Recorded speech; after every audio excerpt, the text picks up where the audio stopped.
नमस्कार, DD news पर आप दो टूक देख रहे हैं। मैं हूं अशोक श्रीवास्तव।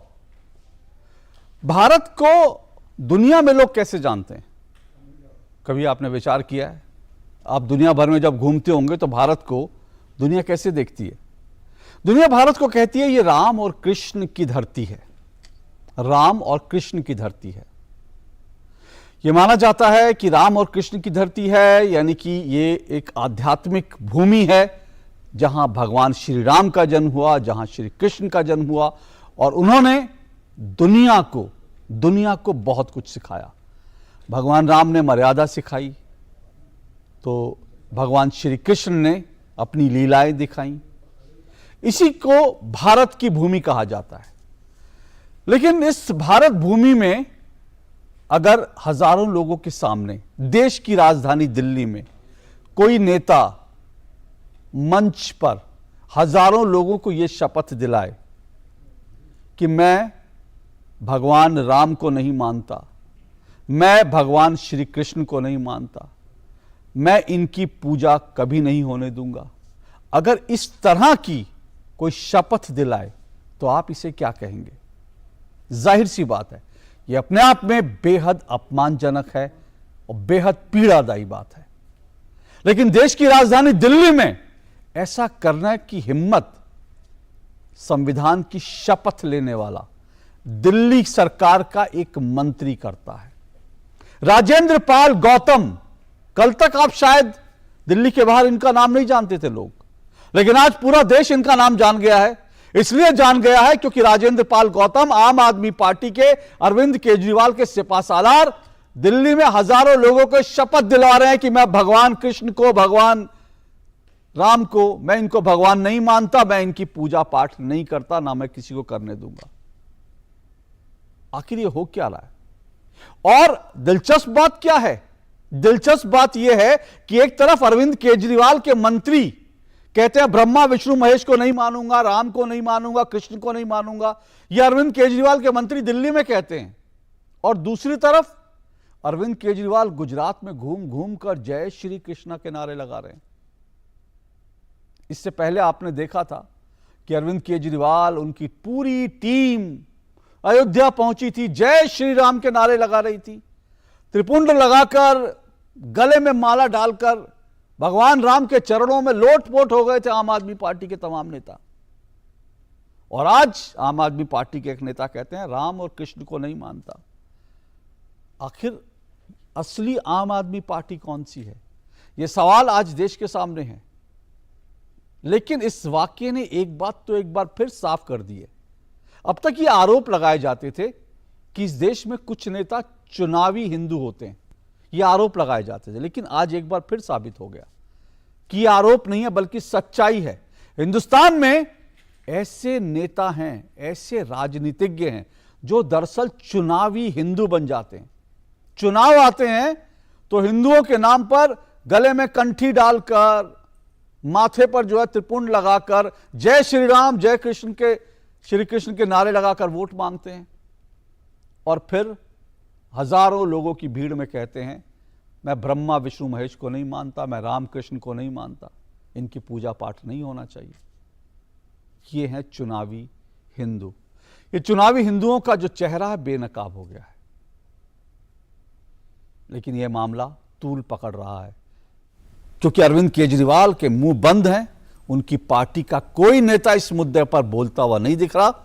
तो दूसरी तरफ बीजेपी हमलावर है, कह रही है कि राजेंद्र पाल गौतम को पार्टी से निकाला जाए। मामला पुलिस तक पहुंच गया है, इसकी एफआईआर भी हो गई है। पुलिस ने कहा इस मामले की पूरी तरह से छानबीन होगी क्योंकि यह सीधा सीधा करोड़ों करोड़ हिंदुओं की आस्थाओं पर प्रहार है। करोड़ों करोड़ हिंदुओं की आस्थाओं पर प्रहार है। आप किसको माने किसको ना माने यह आपका निजी मामला तो हो सकता है, लेकिन आप हजारों लोगों के सामने हिंदुओं के आराध्य देवों को इस तरह से अपमानित करने वाली बात कहें, हिंदुओं के आराध्य देवों पर इस तरह का हमला करें, यह कम से कम हिंदुस्तान में आज कोई बर्दाश्त करने को तैयार नहीं है। दो टूक में आज हम इसी पर डिबेट करेंगे। आखिर कौन है ये चुनावी हिंदू? कहां से आते हैं चुनावी हिंदू? हिंदुओं को छलने के लिए कौन लोग हैं ये जो हिंदुओं को छल रहे हैं? इन सब पर बात होगी दो टूक में। इससे पहले कि आगे बढ़े, ये रिपोर्ट देखिए।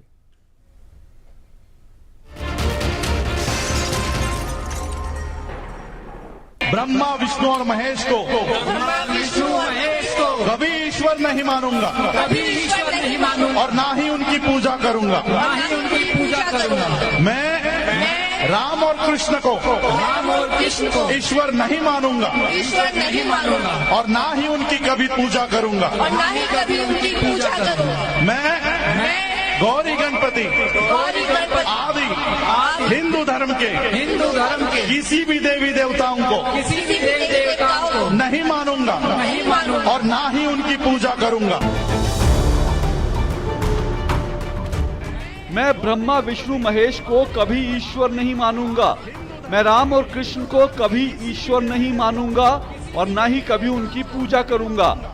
देश की राजधानी दिल्ली में हुए एक कार्यक्रम की इस वीडियो ने आम आदमी पार्टी और उसके मुखिया अरविंद केजरीवाल के लिए नई मुश्किलें खड़ी कर दी हैं। साथ ही राजनीति के चुनावी हिंदुओं का मुखौटा एक बार फिर बेनकाब कर दिया है।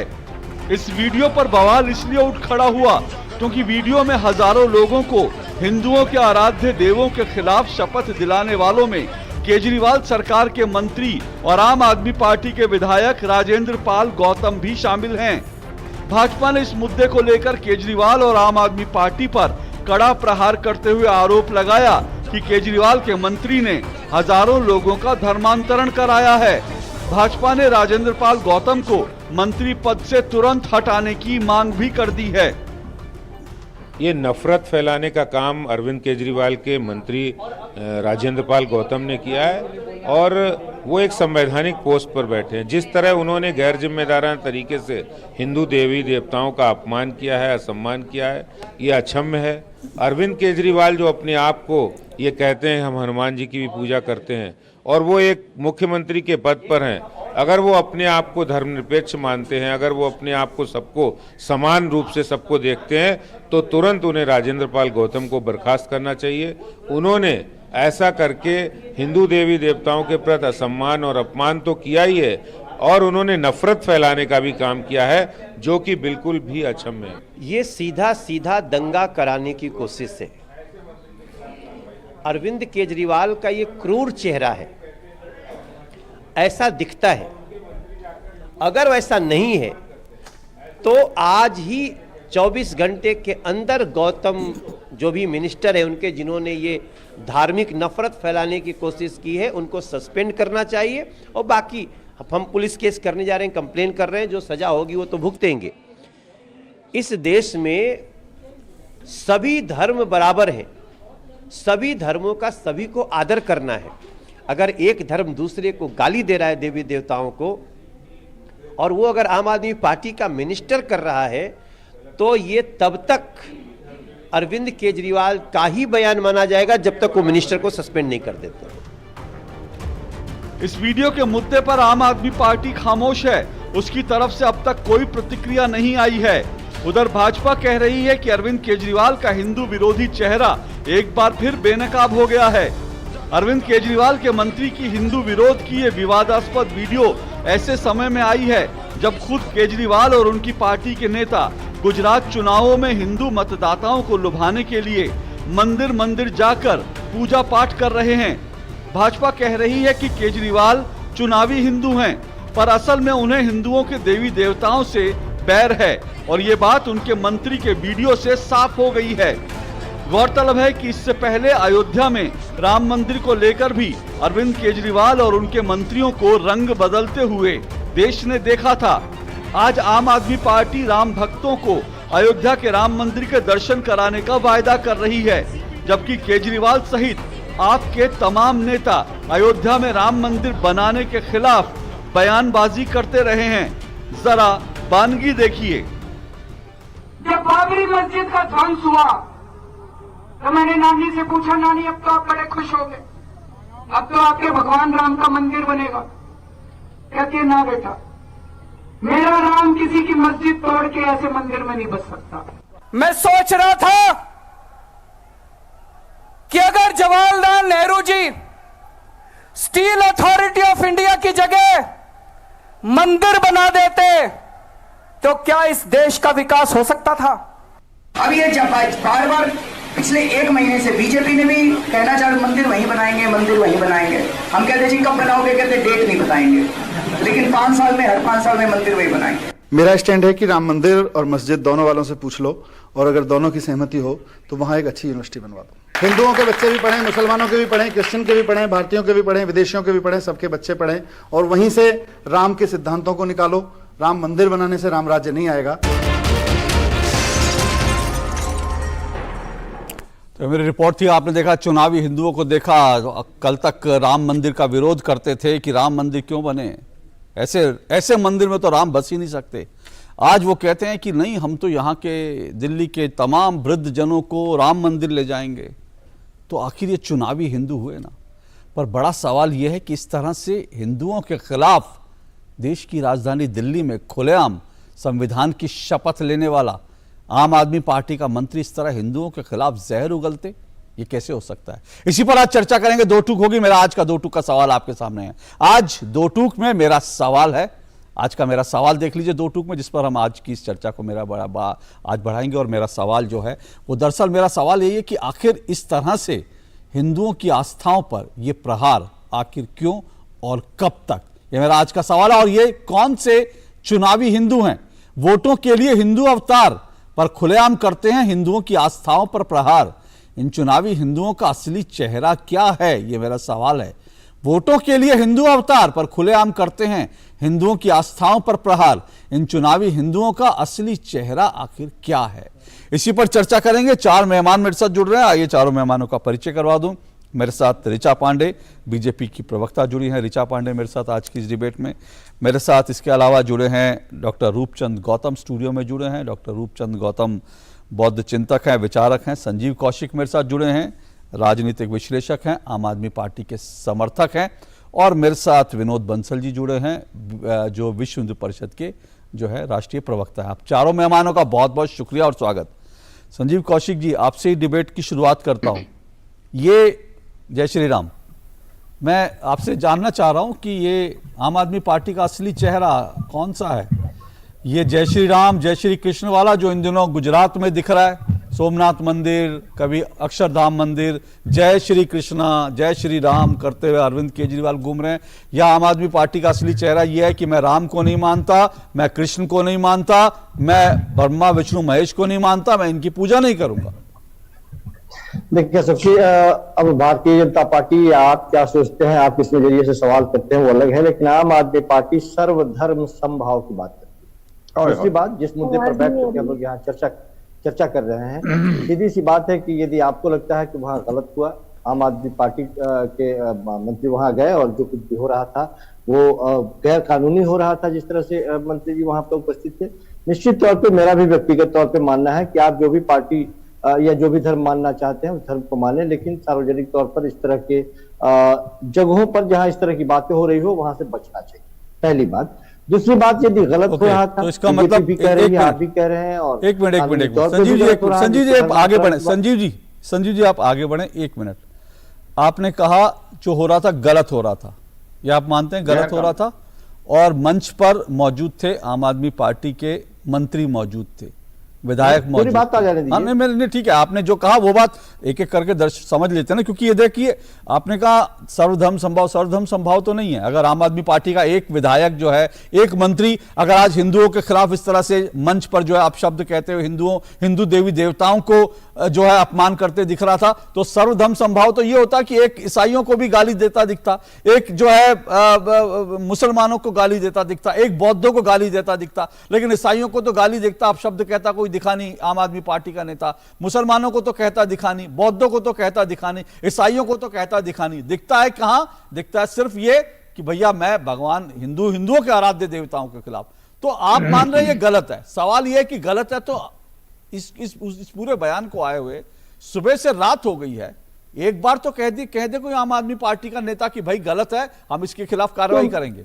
अशोक जी, मेरी बात तो पूरी हो जाने दीजिए। मैं ये कह रहा हूं कि एक मंत्री होने के नाते वहां पर वो गए और जिस तरह की बातें वहां चल रही थी वहां से उनको हटना चाहिए था, या उस जगह पे शामिल होना चाहिए था, ये एक अलग विषय है। लेकिन दूसरा एक अलग विषय है कि यदि वो प्रोग्राम गलत हो रहा था तो ये मत बोलिए कि ये आम आदमी पार्टी के द्वारा आयोजित किया गया, कोई पार्टी नहीं था। मैंने तो कहा ही नहीं आम आदमी पार्टी के द्वारा आयोजित था। नहीं, पूरी बात नहीं, अशोक जी, मैंने कहा ही नहीं।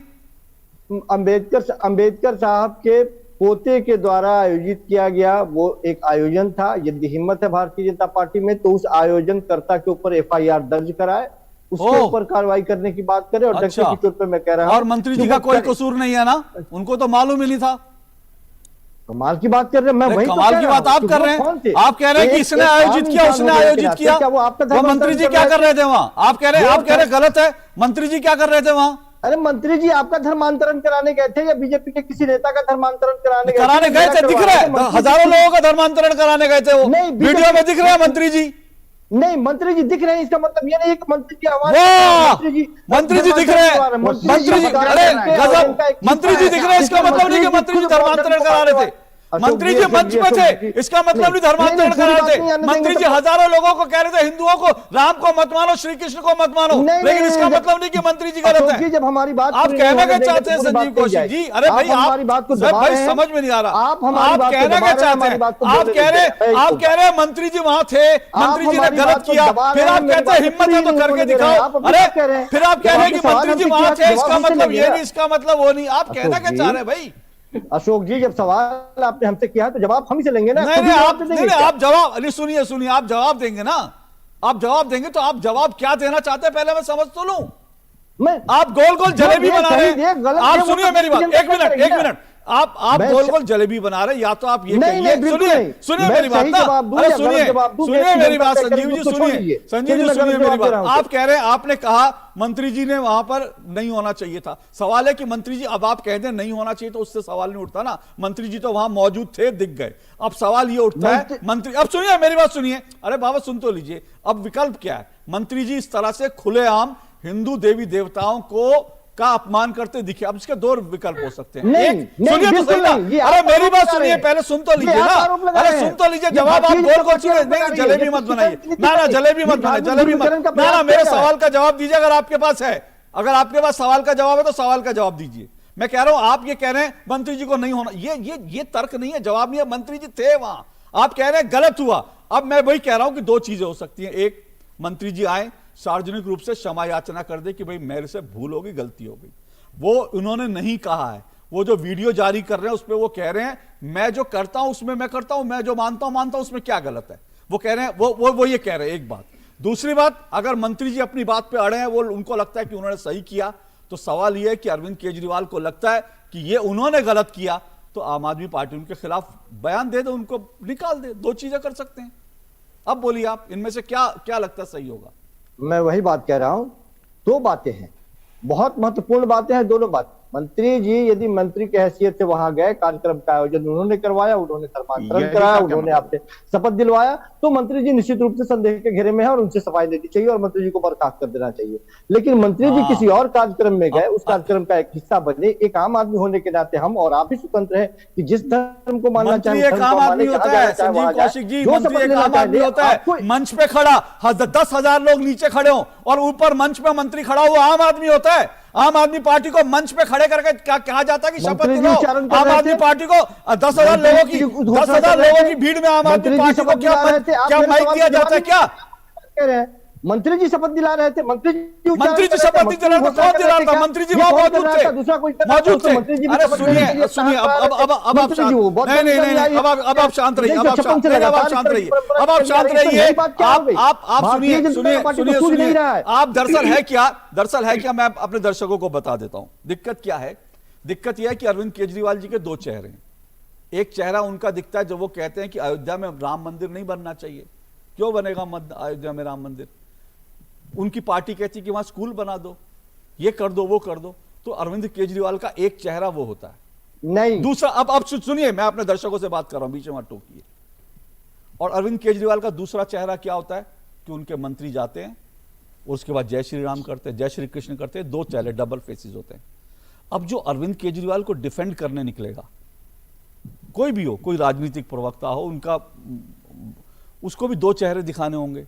एक चेहरा वो होगा जिसमें कहेगा कि हाँ मंत्री जी गलत कर रहे थे, दूसरा चेहरा होगा अगर मंत्री जी गलत कर रहे थे, अगर मंत्री जी वहां पे थे और अगर वो निजी हैसियत से ना होकर मंत्री की हैसियत, तो वो दो चेहरा, जब जिस आदमी के दो चेहरे होंगे, अरविंद केजरीवाल के दो चेहरे होंगे, तो अरविंद केजरीवाल को डिफेंड करने वालों को भी दो चेहरे से बोलना पड़ेगा। संजीव कौशिक जी के साथ दिक्कत यही है क्योंकि वो आम आदमी पार्टी को डिफेंड कर रहे हैं, तो आम आदमी और इस पाप को, और मैं पाप कहूंगा, मैं कहूंगा पाप, मैं कहूंगा दुष्कर्म, इस दुष्कर्म को डिफेंड करना संजीव कौशिक के लिए किसी के लिए भी मुश्किल होगा। इसीलिए आम आदमी, अब होता क्या है, अब रुकिए संजीव कौशिक जी, रुकिए संजीव, अरे आवाज नीचे कीजिए, संजीव कौशिक की आवाज नीचे कीजिए, आवाज नीचे कीजिए संजीव कौशिक की, आवाज नीचे कीजिए संजीव कौशिक की। होता क्या है ना, होता ये है, होता, एक मिनट रुकिए, मुझे बात करने दीजिए, एक मिनट रुकिए। दर्शकों को ना मैं उलझाना नहीं चाहता, मैं दर्शकों, आवाज नीचे कीजिए संजीव कौशिक की, मैं दर्शकों को उलझाना नहीं चाहता जिस तरह से आप उलझा रहे गोल गोल गोल गोल गोल गोल घुमा के। मैं सीधी सपाट बात करता हूं, मेरे प्रोग्राम का नाम दो टूक है और मैं दो टूक बात करता हूं। या तो आप कह दीजिए कि मंत्री जी ने जो किया सही किया, उनकी अपनी मान्यता है, वो अगर हिंदुओं के आराध्य को गाली दे रहे तो उनको हक है, या तो आप कह दीजिए, और आप या कहिए कि उन्होंने गलत किया है, उनको अरविंद केजरीवाल को निकालना चाहिए। डबल गेम मत खेलिए मेरे साथ। अरविंद केजरीवाल दो चेहरे के साथ हैं, दिख रहे हैं आज, उनके दो चेहरे दिख रहे हैं आज, तो अरविंद केजरीवाल को डिफेंड करने वाले के भी दो चेहरे दिखेंगे। बहरहाल मैं ऋचा पांडे जी आपके पास आ रहा हूं। ऋचा पांडे जी, भाई ये तो कह रहे हैं कि भाई इस तरह की प्रतिज्ञाएं, दीक्षा कार्यक्रम होता है, दीक्षा कार्यक्रम में इस तरह की बातें कही जाती हैं, और ये तो बाबा साहब भीमराव अंबेडकर ने भी दीक्षा ली थी, उन्होंने भी इस तरह की प्रतिज्ञाएं ली थी, तो वो तो बाबा साहब भीमराव अंबेडकर को फॉलो कर रहे हैं, तो उसमें क्या गलत है? बहुत बहुत धन्यवाद अशोक जी। देश के इतिहास में पहली बार हम ये देख रहे हैं कि एक संवैधानिक पद पे बैठा हुआ कोई आम व्यक्ति नहीं, बल्कि एक राज्य का मंत्री इस तरह से बड़े स्केल पे धर्मांतरण करा रहा है, और उसको श्रेय दे रहे हैं उसके चीफ मिनिस्टर, जो इस पे चुप्पी अभी तक साधे हुए हैं। ये जो प्रकरण हुआ है, ये कोई वन ऑफ द प्रकरण नहीं है, ये कोई एक्सीडेंटल नहीं है, ये एक सीरीज ऑफ इवेंट्स है जिसको अगर हम देखें तो हम समझ जाएंगे कि किस प्रकार हिंदुओं की भावनाओं को चोट पहुंचाना, और जितने भी हमारे समाज में, हिंदू समाज में सेक्ट्स बने हुए हैं, उनको किस प्रकार टुकड़े टुकड़े गैंग के, ये जो एजेंसी है, ये जो टुकड़े टुकड़े गैंग के एक्टर्स हैं, उनके द्वारा किस प्रकार सोची समझी रणनीति के द्वारा किस प्रकार देश के फैब्रिक को, जो हम लोग एक साथ रहते हैं, सामाजिक समरसता में रहते हैं, उसको किस प्रकार चोट पहुंचा के वोट की राजनीति हासिल की जाए। पर ऋचा पांडे जी, जब आप सुनिए, ऋचा पांडे जी जब आप कह रहे हैं धर्मांतरण करा रहे थे, इसका आपके पास प्रमाण क्या है कि धर्मांतरण करा रहे थे? कोई प्रमाण है आपके पास कि राजनीति का आरोप है? आपने स्वयं देखा कि उस वीडियो में वो खुद भी शपथ ले रहे थे, और उसके बाद सारे 10,000 लोगों के सामने शपथ ले रहे थे। उसके बाद जब उनसे सवाल जवाब किया गया तो मीडिया के ऊपर ही बरसने लगे और कहने लगे कि मेरी जो मर्जी है मैं करूंगा।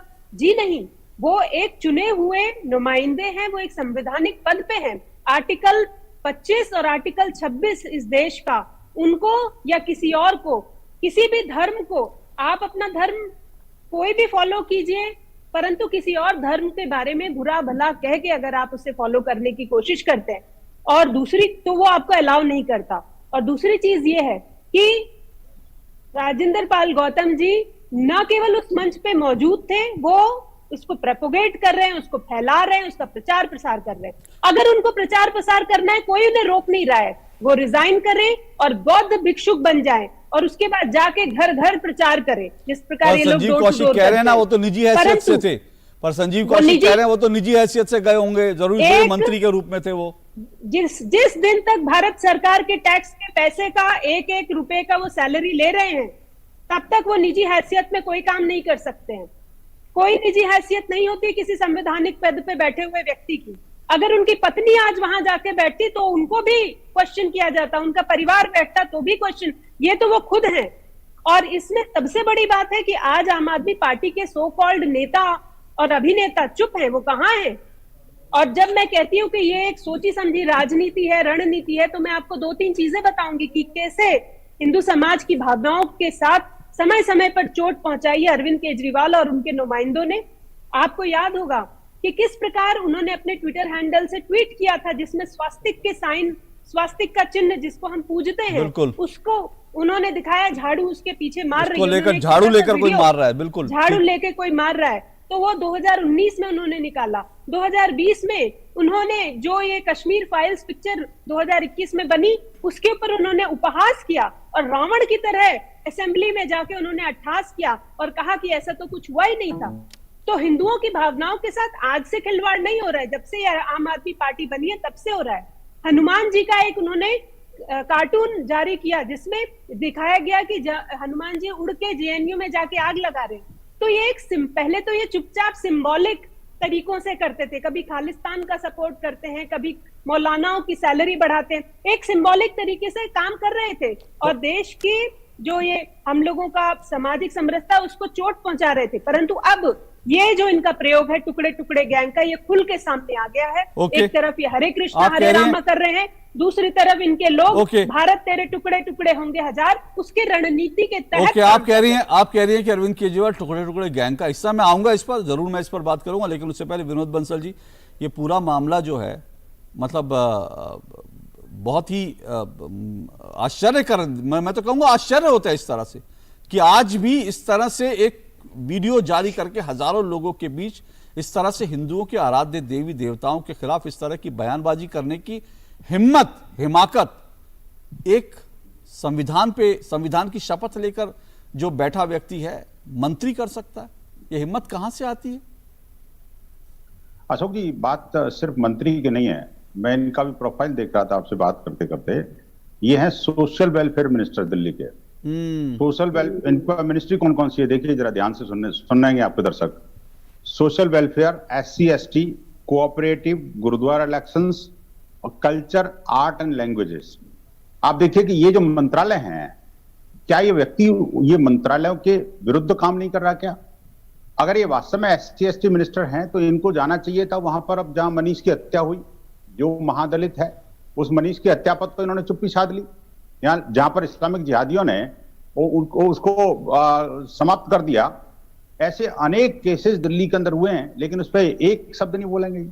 दूसरी बात ये, इन्होंने ऐसा करके न सिर्फ हिंदू धर्म का अपमान किया है और अपने स्वयं की पार्टी की कलई खोल दी है कि जिस प्रकार मुस्लिम तुष्टीकरण की नीति में अंधी थी और जो ईसाई समुदाय का, ईसाई मिशनरियों को जिस तरह से सहयोग अभी तक चुपके दे रही थी ये आम आदमी पार्टी, वो अब आज सार्वजनिक रूप से हिंदू द्रोह पर उतर आई है। अब एक और बात बताता हूं, इसमें सिर्फ हिंदुओं का अपमान नहीं हुआ, इसमें अपमान उस बौद्ध समाज का भी हुआ है जो वास्तव में ये भारतीय परंपरा का एक हिस्सा है। बौद्ध धर्म कोई अलग नहीं है, हमारे हिंदू सनातन परंपरा का ही हिस्सा है। और महात्मा बुद्ध को तो हम वैसे ही विष्णु का अवतार मानते हैं, जिसको एक कहते हैं कि मैं विष्णु को नहीं मानूंगा। और अभी कमाल की बात है, कुछ सीखना था तो कम से कम परम पूजनीय दलाई लामा जी से सीख लेते। दलाई लामा जी तो पिछले कई दशकों से निर्वासित जीवन भारत में व्यतीत कर रहे हैं। वो तो बौद्ध धर्म के सर्वोच्च धर्म गुरु हैं और वो सर्वाधिक पूजनीय है हमारे लिए भी। आप बताइए कि पूजनीय दलाई लामा जी ने माने अशोक सिंघल जी के साथ में अशोका होटल के अंदर वो मंच साझा करते हुए उन्होंने क्या कहा था पता है आपको? सनातन धर्म की भूरी प्रशंसा की थी। उन्होंने कहा था कि सनातन धर्म है जो पूरे संपूर्ण विश्व को एक करके रखा हुआ है। अरे भाई, सनातन के बारे में कुछ तो चिंतन कर लिया होता कम से कम। एक राजनीतिक, क्षुद्र राजनीतिक लाभ के लिए एक नेता इतना नीचा गिर जाएगा, ऐसी कल्पना कभी नहीं थी। खासकर उस पार्टी से अशोक जी, जिस पार्टी ने राजनीति में कदम रखने से पहले कहा था कि हम सांप्रदायिक राजनीति से दूर रहेंगे, हम जातिगत भेदभाव नहीं करेंगे। लेकिन विनोद जी मैं एक बात समझना चाह रहा हूं। देखिए, क्योंकि खबरें भी इस तरह की आ रही है ना कि भाई खबरें आ रही है कि आम आदमी पार्टी की तरफ से कोई बोल नहीं रहा है, और खबरें इस तरह की आ रही है कि अरविंद केजरीवाल नाराज हैं। इसलिए नाराज नहीं है कि उनके किसी मंत्री ने, नहीं, इस खबरें आ रही है सूत्रों के हवाले से। हो सकता है वो जहां विज्ञापन देते हैं, पॉलिटिक्स है। हाँ, नहीं, वो जिन टेलीविजन चैनल्स में विज्ञापन देते हैं वहां पर सूत्रों के हवाले से खबर भी फ्लोट कर दी हो कि हाँ भी अरविंद केजरीवाल नाराज। वो इसलिए नहीं होंगे कि भैया हिंदू देवी देवताओं को गाली दी, नाराज इसलिए होंगे कि टाइमिंग थोड़ी सी गड़बड़ हो गई। लेकिन मैं यही कह रहा हूं कि ये टाइमिंग गड़बड़ कैसे, क्योंकि इस वक्त तो खुद अरविंद केजरीवाल जय श्री कृष्णा करते हुए गुजरात में घूम रहे हैं। तो फिर ऐसे टाइम में उनके मंत्री इस तरह की हिमाकत, तो ये मिसमैच, कुछ गड़बड़ी हुई या क्या क्या क्या हुआ होगा? अशोक जी, दो चीजें बड़ी महत्व की इसमें समझने की, आपके सुधी दर्शकों को अच्छी तरह जानते हैं वो, कि आप देखिए कि एक तरफ तो वो चेहरा है कि चुनाव आते के साथ ही को जो चुनावी हिंदू हैं वो मंदिर की तरफ दौड़ पड़ते हैं, कभी ये मंदिर, कभी वो मंदिर, कभी वो मंदिर, कभी ये युवराज जाता है तो कभी युवराज के ये जो सिपे सालार जाते हैं। तो ये सारे के सारे कांग्रेस की कोख में से जन्मे ये जो नेता है ना, वो उनकी प्रवृत्ति, प्रकृति और संस्कृति वैसी बन गई है। दूसरी बात ये कि दूसरी तरफ ये वो नेता है जो अपने आप को कहते हैं हम बौद्ध हैं, और महात्मा बुद्ध को ही जानते नहीं, महात्मा बुद्ध की शिक्षाओं का ही पालन नहीं करते। उन महात्मा बुद्ध के जो दर्शन है उस दर्शन के विरुद्ध जा रहे हैं। आप मुझे बताइए, ये बेसिकली ये जो राजनीति का एक निकृष्टतम चेहरा है। मैं एक बात दोबारा कहूंगा, अरविंद केजरीवाल को अविलंब इसमें माफी मांगनी चाहिए, अन्यथा तो मैंने आज ट्वीट करके कहा है अपने इसको दिल्ली के एलजी को और दिल्ली पुलिस को भी कि इनके विरुद्ध कठोरतम कार्रवाई सुनिश्चित करें, जो लोग भी इस तरह के धर्मांतरण के अड्डे चला रहे थे। देखिए, कोई अगर हिंदू से बौद्ध बनता है तो कोई धर्मांतरण नहीं है, कोई मतांतरण नहीं है, हम ऐसा नहीं मानते। एक धारा से दूसरी धारा की तरफ ही जा रहा है, आखिरकार है तो वही सनातन परंपरा का हिस्सा, विशुद्धि परिषद ऐसा मानता है। लेकिन उसके अंदर एक विस्मरण करना और हिंदू देवी देवताओं के विरुद्ध इस तरह की घृणित भाषा का प्रयोग करना, ये निस्संदेह एक न सिर्फ इलीगल है, जैसा कि इनके आम आदमी पार्टी के समर्थक ने बताया। ये देखिए, धन्यवाद देना चाहिए आम आदमी पार्टी के जो समर्थक हैं, उन्होंने ये एक बात बड़ी स्पष्ट तौर पर ईमानदारी के साथ स्वीकार करी कि ऐसा हुआ है तो इलीगल है और नेताजी ने गलत किया और ये मंत्री को बर्खास्त कर देना चाहिए, ये स्वयं इन्होंने कहा है। लेकिन अब ये देखने वाली बात है कि ये समर्थकों की बात उनके नेता मानते हैं कि नहीं मानते, अरविंद केजरीवाल उस पर जाते हैं कि नहीं जाते, ये बात बड़ा गंभीर है। बंसल जी, वो आपकी बात को काट रहे हैं, वो आपकी बात को काट रहे हैं। एक मिनट सुन लेता हूँ, एक मिनट सुन लेते हैं। वो आपकी बात को काट रहे हैं, वो कह रहे हैं मैंने ऐसा कहा ही नहीं। आपने नहीं कहा ना कि मंत्री को बर्खास्त करना चाहिए? संजीव कौशिक जी नहीं, इन्होंने कहा कि हाँ अगर ऐसा किया हो। एक मिनट सुन लेते हैं, एक मिनट। पार्टी के लिए जितने लोग बैटिंग करने वाले लोग हैं वो तो चाहते ही है कि दिल्ली में राष्ट्रपति शासन लागू कर दिया। नहीं, एक मिनट संजीव जी, वो लोग हैं जो लोग राजनीति में नहीं संजीव, अरे एक मिनट संजीव जी, एक मिनट संजीव जी एक मिनट सुनिए। विनोद बंसल जी ये कह रहे थे, आपका शुक्रिया कर रहे थे, आप बीच में बोलने लगे। मैं समझना चाहता हूं आपको विनोद बंसल जी की किस बात पे आपत्ति हुई? क्या आप नहीं चाहते कि उस मंत्री को हटाया जाए? मैं पहले ये क्लियर हो जाए, उसके बाद आप अपनी बात रखिएगा। हाँ देखिए, मैं फिर दोबारा दोहराता हूं कि एक लाइन में कोई ये बात बोलने को तैयार नहीं है कि यदि वो कार्यक्रम गलत था, यदि गैर कानूनी तरीके से वहां धर्मांतरण हो रहा था, तो उसका आयोजक कौन था, उसके बारे में नाम लेते हुए सभी को जुबानों चुप्पी क्यों हो जा रही है? आपकी जुबान को क्या होने? आपकी जुबान को राजेंद्र पाल गौतम का नाम लेते हुए आपकी जुबान क्यों लड़खड़ा रही है कि राजेंद्र पाल गौतम ने गलत किया? वो कहते हैं आपकी जुबान क्यों लड़खड़ा रही है? अशोक जी चूंकि उसमें आयोजक प्रायोजक जो अरे बात सुनिए ना, सुनिए एक मिनट सुनिए। आयोजक, एक मिनट सुनिए। आयोजक का मतलब क्या होता है? मैं इस डिबेट का आयोजक हूं, मैंने आपको बुलाया और उसके बाद मैं आपके साथ बैठ के गाली गलौज करने लगूं और आप मंच पे बने रहेंगे, उसके बाद क्या होगा? आप भी उतने ही जिम्मेदार होंगे। सुनिए इस बात को, आप मेरे डिबेट में आए हैं, सुनिए मेरी बात को, आप मेरे डिबेट में आए हैं, मैं यहां पर किसी धर्म के खिलाफ वो बकवास करने लगूं और आप भी उसमें ताली बजाने लगे तो आप भी उतने ही जिम्मेदार होंगे। इस बात को याद रखिए। मुझे मत सिखाइए कि आयोजक कौन होता है और पार्टिसिपेट करने वाला कौन होता है। मंच पर जितने लोग होते हैं, सुनिए एक मिनट, संजीव कौशिक जी सुनिए, संजीव कौशिक जी सुनिए, मंच पर जितने लोग होते हैं वो आयोजन का हिस्सा होते हैं, समझिए इस बात को। अशोक जी, अभी भारतीय जनता पार्टी के अरे सुनिए, नहीं, आपको सुनिए, आपको बीजेपी के खिलाफ जो बोलना बोल दिएगा। मुझे पहले नहीं, संजीव कौशिक आवाज नीचे कीजिए, संजीव कौशिक की आवाज नीचे कीजिए, संजीव कौशिक की। मैं आज अपनी डिबेट में फालतू बात नहीं होने दूंगा। संजीव कौशिक, आपको मैं हमेशा मौका देता हूं, आपको बीजेपी के ऊपर जितने हमले करने करिए, लेकिन आज राजेंद्र पाल गौतम का बचाव अगर आप करेंगे और कुतर्कों से करेंगे, अगर तर्क हो तो रखिए, तर्क आपके सुने जाएंगे, तर्कों का जवाब मैं लूंगा, लेकिन अगर राजेंद्र पाल गौतम के बचाव में आप कुतर्क करेंगे तो मैं कहूंगा आप भी डबल चेहरे वाले हैं। कुतर्क मत कीजिए। विनोद बंसल जी आपकी तारीफ कर रहे थे कि आपने कहा गलत हुआ, आप तुरंत राजेंद्र पाल गौतम के बचाव में उतर आए, यह आपका कुतर्क है। आप ये कह रहे हैं कि आयोजक वो थे, आयोजक के खिलाफ करके दिखाए, बीजेपी ये कर रही है, बीजेपी वो कर रही है, तो आप राजेंद्र पाल गौतम की भाषा बोल रहे हैं, आप हिंदुओं को गाली देने की भाषा बोल रहे हैं, आप हिंदुओं का अपमान करने वाले के साथ खड़े हैं। बिल्कुल नहीं, बिल्कुल आप हिंदुओं का अपमान करने वाले के साथ खड़े हैं, जो लोग आप हिंदुओं का अपमान करने वालों के साथ खड़े हैं, और आप जैसे लोगों के कारण ही राजेंद्र पाल गौतम जैसे लोगों की हैसियत हो जाती है कि वो हिंदुओं का अपमान करें। आप जैसे लोगों के कारण जो जलेबी बनाते हैं, मुझे आज इस बात पे दुख हो रहा है। इनकी आवाज नीचे रखिए, आवाज नीचे रखिए। मैं कुतर्क करने की इजाजत आज नहीं दूंगा, क्योंकि आपने आज करोड़ों करोड़ हिंदुओं की आस्थाओं पर प्रहार किया है। उसके लिए दो ही चीजें हो सकती हैं, या तो माफी हो सकती है, सजा हो सकती है, कुतर्क नहीं हो सकते उस आदमी के बचाव में, कुतर्क नहीं हो सकते। मैं अपने प्रोग्राम में कुतर्क करने की इजाजत नहीं दूंगा। डॉक्टर रूपचंद गौतम। धन्यवाद अशोक जी, आपने मुझे यहाँ बोलने का अवसर भी दिया है, और ये दो बातें मैं विशेष रूप से सुन पाया हूँ। राजनीति भी इसमें आ रही है और सामाजिक धार्मिकता भी आ रही है, लेकिन मैं दोनों पक्षों को देखते हुए मैं ये कह सकता हूँ कि राजेंद्र पाल ने जो बोला है वो उसका अपना निजी व्यक्तित्व नहीं था, वो डॉक्टर अंबेडकर का 14 अक्टूबर 1956 का वक्तव्य था। और उस बीच में यदि केजरीवाल चुप्पी साधते हैं तो वो फिर राजनीति उसका हिस्सा बन जाती है। तो धर्म का किसी का आरोप या प्रत्यारोपण नहीं होना चाहिए, लेकिन एक जिम्मेदारी पोस्ट पर बैठने के लिए ये बात आती है तो वो सही है। लेकिन यहाँ जो बात विशेष रूप से उभर रही है वो राजेंद्र पाल के विपक्ष में यही है कि उन्होंने ऐसा बोला है। इसको शपथ दिलाने वाले बाबा साहब के परपुत्र राजरत्न अंबेडकर हैं, वो वहाँ खड़े हैं, चाहे उसे मंत्री के रूप से देखें या उसे निजी हैसियत से देखें, वो केवल उसी बात को, उन्हीं प्रतिज्ञाओं को रिपीट कर रहे हैं जो पहले किसी समय में डॉक्टर अंबेडकर ने की थी।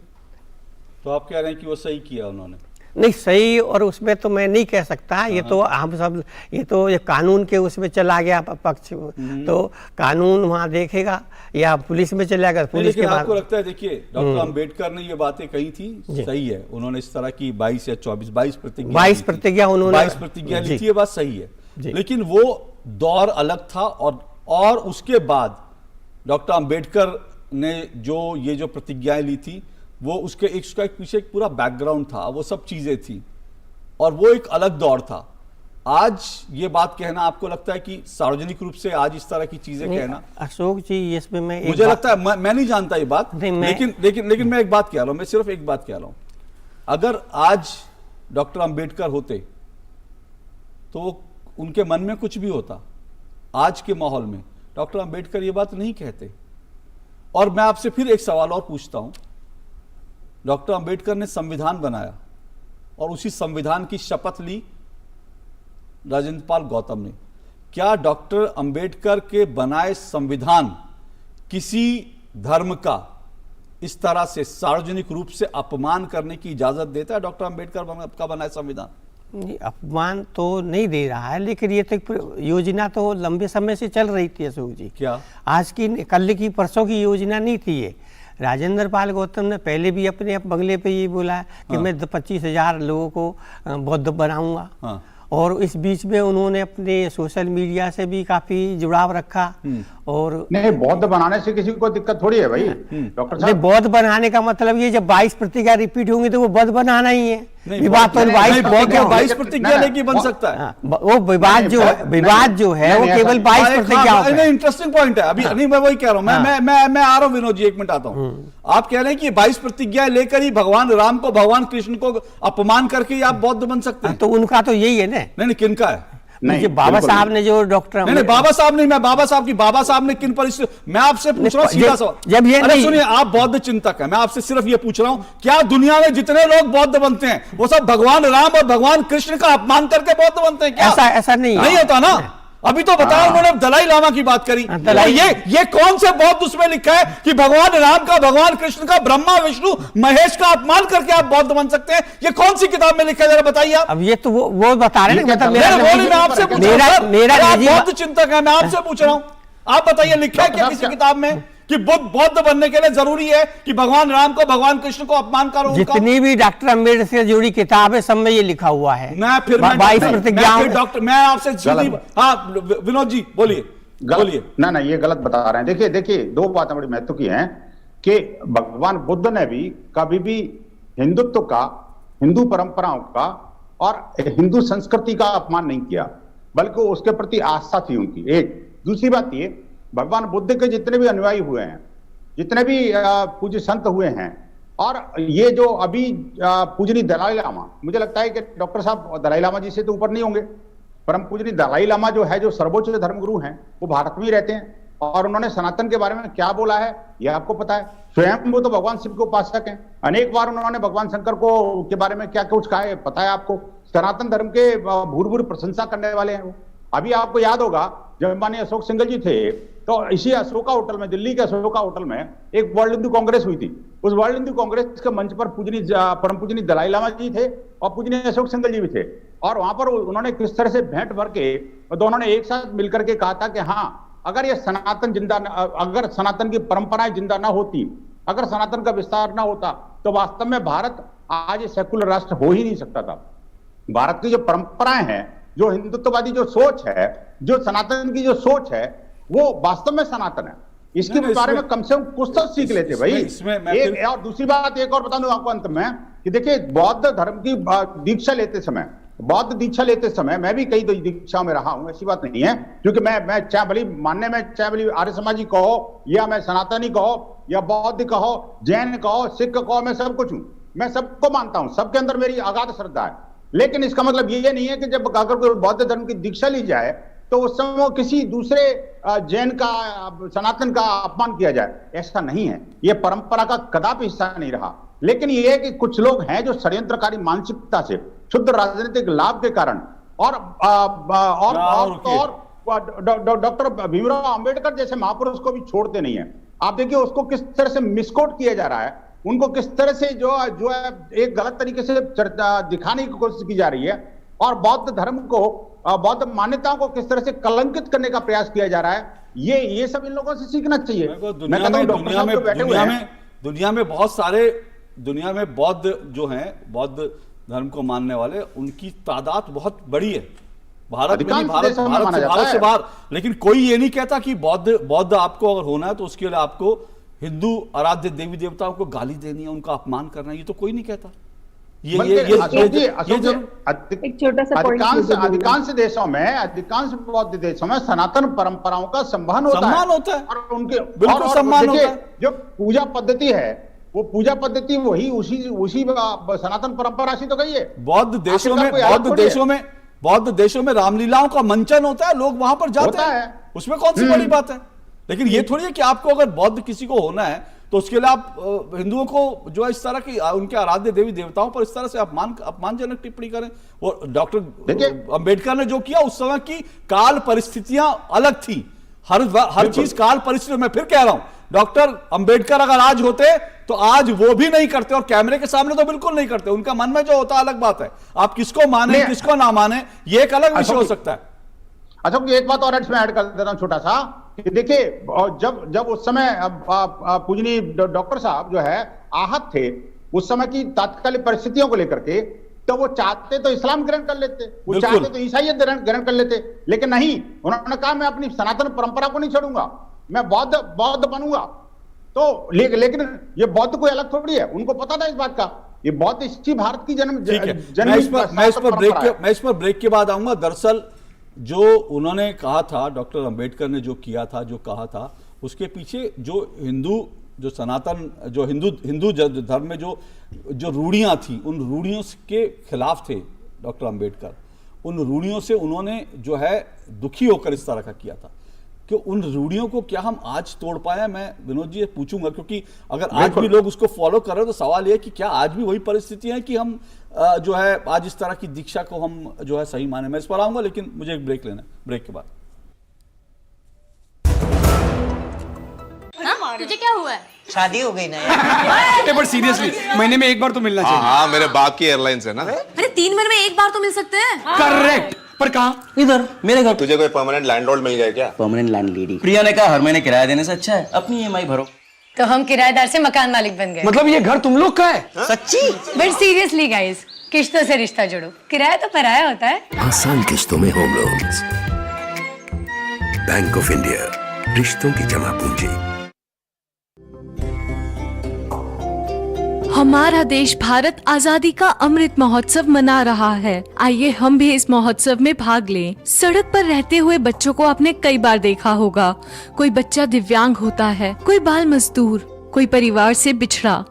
जब भी आप ऐसे किसी बच्चे को सड़क पर देखें, तो ये आपका देश के प्रति कर्तव्य है कि आप NCPCR के सिटीजन पोर्टल पर सूचना दें। देश के नव निर्माण में अपना योगदान देने के लिए सड़क पर रह रहे बच्चों को काउंसलिंग की सेवा, मेडिकल सेवा या किसी भी प्रकार की मदद पहुंचाने के लिए NGO, CSO, higher education, technical institute, colleges एवं यूनिवर्सिटीज, फाउंडेशन, सोसाइटी, ट्रस्ट सब NCPCR के बाल स्वराज पोर्टल पर खुद को संगठन या संस्था के रूप में रजिस्टर करें। ये बच्चे ही देश का भविष्य हैं और देश के भविष्य की रक्षा करना आपका और हमारा कर्तव्य है।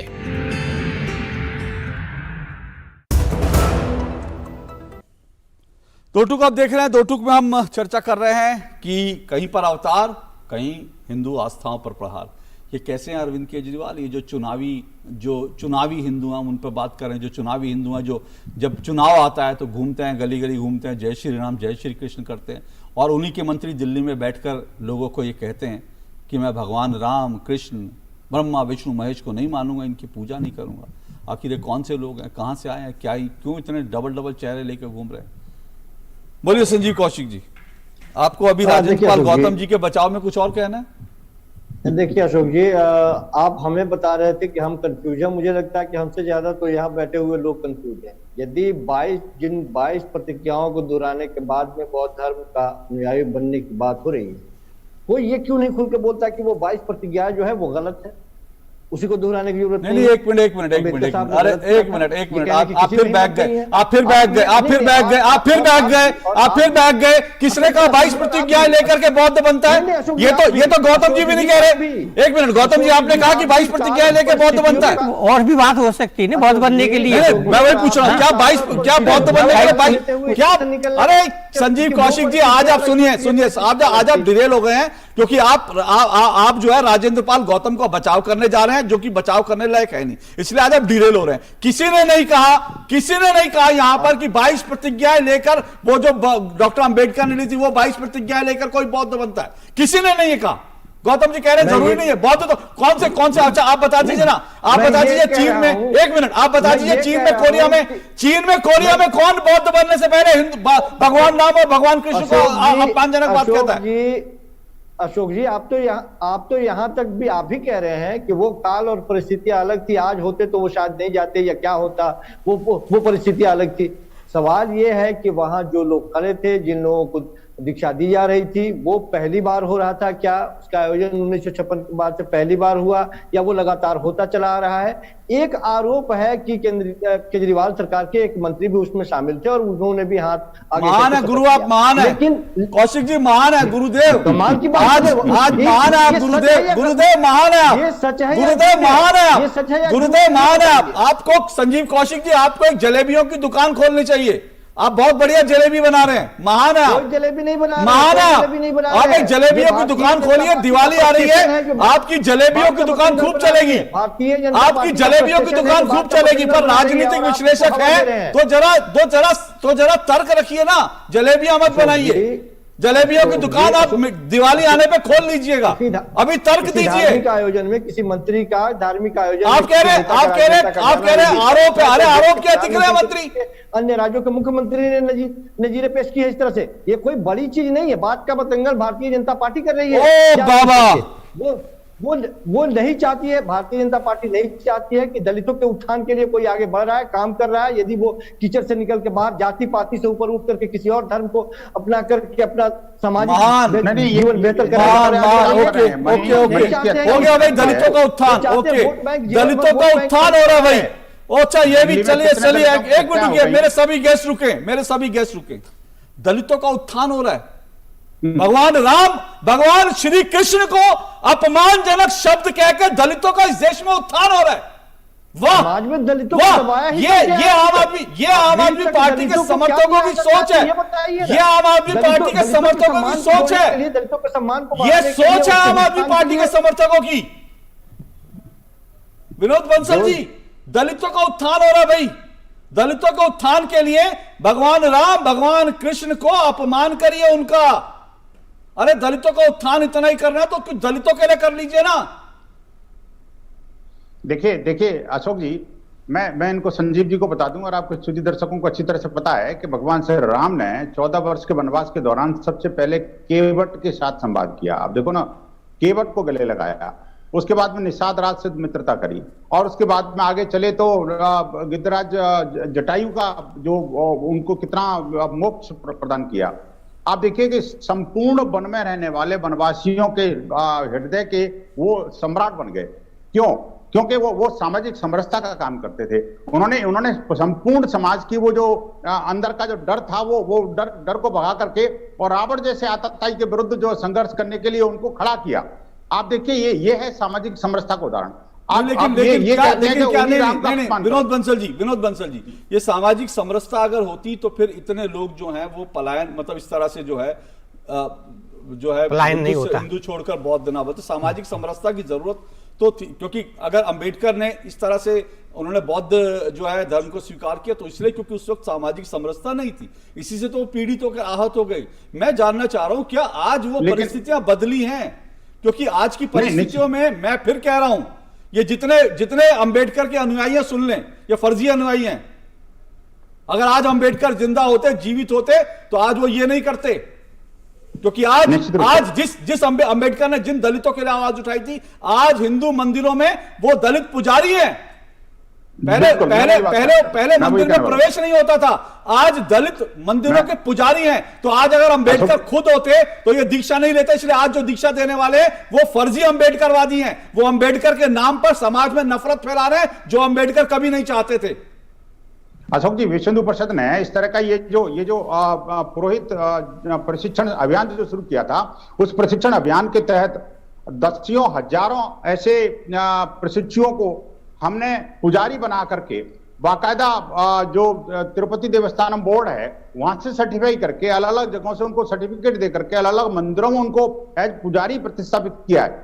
आप देखिए कि उनमें से कोई जाति मतपंथ संप्रदाय का कोई भेद नहीं है, और खासकर ये ऐसे ट्राइबल बेल्ट से हैं और ऐसे जनजातीय वनवासी क्षेत्रों में है जहां पर के पूरा गांव SC/ST है।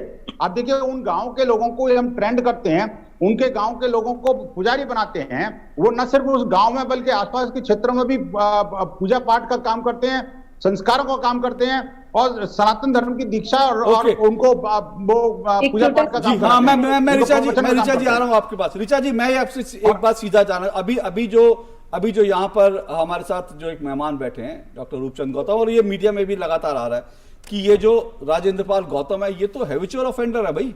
ये तो ट्विटर पे ट्वीट पे लिखता है कि मैं इतने हिंदुओं को ये करवाऊंगा, इतने। अरे उनको दलितों का उत्थान करना है, सामाजिक समरसता की बात करने करे, पर उसके लिए कन्वर्जन जरूरी नहीं होता। हालांकि ठीक है, हिंदू अगर सनातन हिंदू से बौद्ध बनने में कोई, लेकिन सवाल है कि किसी को किसी का भला करने के लिए कन्वर्ट कराना। लेकिन आप लोगों की आंखें क्या आज खुली हैं? आप लोग आज वीडियो आज आ गया तब आप लोग एक्टिव हुए। ऐसे मंत्री के खिलाफ तो आप लोगों को सड़क गली गली कूचे आपको इसका प्रचार करना चाहिए, इसके खिलाफ अभियान चलाना चाहिए, जो हिंदुस्तान में बैठ के संविधान की शपथ लेके धर्मांतरण में लगा हुआ है। जी बिल्कुल, इन लोगों के खिलाफ हम लोग समय समय पे बात करते रहते हैं, और हमारे दिल्ली प्रदेश के बहुत सारे नेता हैं जो कि प्रेस कॉन्फ्रेंस भी करते हैं, धरने प्रदर्शन भी करते हैं और आवाज भी उठाते हैं असेंबली में। और जब आवाज उठाते हैं हमारे नेता तो ये हमारे 8 विधायकों को बाहर बाउंसर से फटवा देते हैं। तो ये एक संघर्ष दिल्ली में हम लोग करते रहते हैं, और शायद इसी की वजह से जिस तरह पंजाब में ये मास धर्मांतरण करा रहे हैं और अब दिल्ली में भी इसका प्रयोग कर रहे हैं, ये आज चीज बाहर आई है। मैं एक तरफ आपका ध्यान आकर्षित करना चाहूंगी कि ये जो मिनिस्टर हैं राजेंद्र पाल गौतम, ये खुद एक एडवोकेट हैं और इनको पता है कि जो ये कर रहे हैं ये गलत है, क्योंकि आर्टिकल 25 इनको इजाजत नहीं देता है किसी और धर्म के खिलाफ कुछ और अनर्गल बातें करके धर्मांतरण कराने का। और सबसे पहले इन्हें यह भी पता है कि अनकॉन्स्टिट्यूशनल है जो इन्होंने किया, इनको इस तरह की चीज में ये पार्टी नहीं ले सकते थे। तीसरी चीज मैं ये कहना चाहूंगी कि जब आप इस वीडियो को ध्यान से देखेंगे तो जो बैकड्रॉप है, जैसे कि आम आदमी पार्टी के सपोर्टर यहाँ पर कह रहे हैं कि वो तो ऐसे ही चले गए थे, वो वहां खड़े हो गए थे, फिर उन्होंने पार्टिसिपेट कर लिया। नहीं, ये तो उनका मिशन धर्मांतरण है। इस प्रोग्राम का नाम ही है धर्मांतरण मिशन। तो ये एक मिशन के मोड में काम कर रहे हैं। और हाँ, और इन्होंने अपने घर में ड्राइंग रूम में बैठ के भी बहुत सारे वीडियोस रिलीज किए जिसमें ये कह रहे हैं कि हम बंद करेंगे, हम लोगों को कन्वर्ट करेंगे। यही तो मैं कह रहा हूं, उन्होंने इतने वीडियो रिलीज करे ऋचा जी, पर आप लोग जो है, आप लोग ठीक है, आप लोगों ने ये जिम्मेदारी आप लोगों की थी कि विपक्ष, दिल्ली में विपक्ष आप लोग हैं, आप लोगों की जिम्मेदारी थी। ऐसे मंत्री को अब तक तो बेनकाब करना चाहिए था। ये आज वीडियो आया, आज लोग समझ रहे हैं, कि जय श्री राम जय श्री कृष्ण करने वाले अरविंद केजरीवाल का मंत्री खुलेआम धर्मांतरण करा रहा है। ये शर्म की बात है। मैं एक ब्रेक ले रहा हूं, ब्रेक के बाद आखिरी कमेंट के लाऊंगा इस ब्रेक के बाद।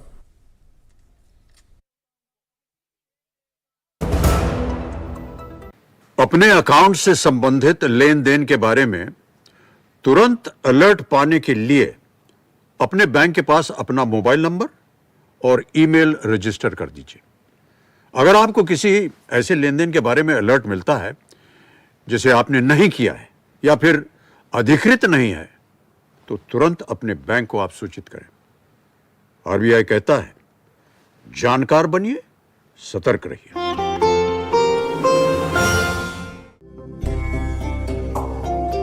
हमारा देश भारत आजादी का अमृत महोत्सव मना रहा है। आइए हम भी इस महोत्सव में भाग लें। सड़क पर रहते हुए बच्चों को आपने कई बार देखा होगा। कोई बच्चा दिव्यांग होता है, कोई बाल मजदूर, तो कोई परिवार से पिछड़ा हुआ। जब भी हम ऐसे किसी बच्चे को सड़क पर देखें, तो ये हम सभी का देश के प्रति कर्तव्य है कि हम NCPCR के सिटीजन पोर्टल पर सूचना दें। मैं एक अध्यापिका हूँ। हमने कोविड-19 जैसी कठिन परिस्थितियों में भी बच्चों तक ऑनलाइन शिक्षा पहुंचाई है, पर सड़क पर रह रहे बच्चे इस शिक्षा से आज भी वंचित हैं। इन बच्चों की मदद हमें व्यक्तिगत क्षमता में करनी चाहिए। अपनी सेवाएं देने के लिए आप NCPCR के बाल स्वराज पोर्टल पर जाकर खुद को व्यक्तिगत सेवाओं के लिए, जैसे शिक्षा देने की सेवा, मेडिकल सेवा, लीगल सेवा आदि प्रदान करने के लिए रजिस्टर करें।